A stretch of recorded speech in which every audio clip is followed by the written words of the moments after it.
Hello everyone, Jessica teacher here, and I'm going to share with you my best essay choice for the month of February.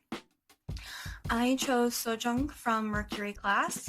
I think that she did a wonderful essay on the Boston Tea Party and the American Revolution, which I'm going to read for you now. The Boston Tea Party and the American Revolution didn't happen overnight. They were the result of growing anger among the American colonists toward British rule.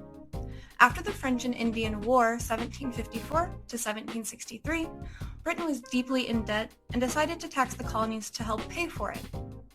This angered the colonists as they had no voice on the decisions made by the British government. As one of the leaders, James Otis, famously said, "No taxation without representation."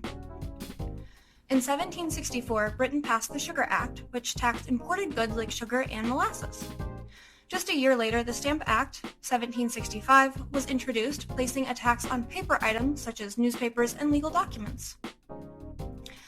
The colonists were frustrated by these taxes, which they felt were unfair since they had no representation in the British Parliament. The tension continued to grow with the passing of the Townshend Acts in 1767, which taxed goods like tea, glass, and paint. The colonists felt this was another way to take money from them without permission. Protests and boycotts against British goods became common.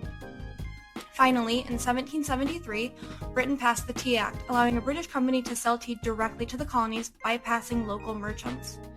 The colonists saw this as another unfair tax, so a group of colonists in Boston, called the Sons of Liberty, disguised as Mohawk Indians, boarded British ships and dumped 342 chests of tea into the harbor.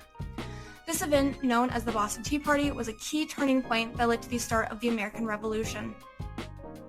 Alright, Sojung, so I think that this was a wonderful essay that hit a lot of the major points of the Boston Tea Party and the American Revolution and how this came to happen. I love the fact that Sojung included things like sugar and molasses in her examples, and that she put lots of dates in here as well, and I think she kept it fairly concise for how lengthy this part of history can actually be. So keep up the good work, Sojung. Thank you. I will see you all later.